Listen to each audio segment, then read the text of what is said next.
दोस्तों, अॼु अव्हांखे दुनिया जी ख़ूबसूरत मुल्क स्विट्ज़रलैंड बाबति ॿुधाईंदासूं। स्विट्ज़रलैंड जबलनि जो हिकु ज़मीनी बंदि मुल्क आहे।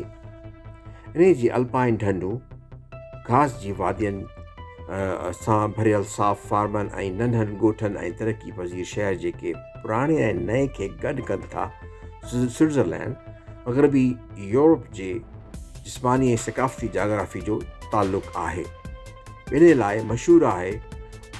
इन जी कुदरती ख़ूबसूरती ऐं ज़िंदगी जो तरीक़ो ॿिन्ही जा हिसा मुल्क लाइ लफ़्ज़ बणिजी विया आहिनि, जंहिंजो नालो ई ग्लेशियर सां ठहियल एल्प्स जी तस्वीरनि खे तरतीब ॾिए थो। दुनिया जे अदीबनि, फ़नकारनि, फोटोग्राफ़रनि ऐं ॿाहिरियुनि रांदियुनि जी शौक़ीननि जे महबूब स्विट्ज़रलैंड जी सरहद ॾखण में इटली, ओलह में फ्रांस, उत्तर में जर्मनी, ओभर में ऑस्ट्रिया सां लॻल आहे।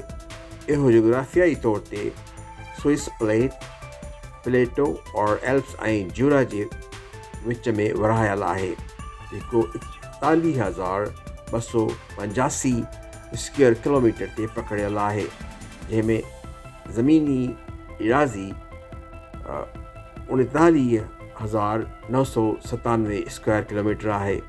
एल्प्स इलाइक़े जी वॾे हिसे ते कब्ज़ो करे थी। अचो ॾिसूं ब्यूटीफुल ऐं ख़ूबसूरत स्विट्ज़रलैंड।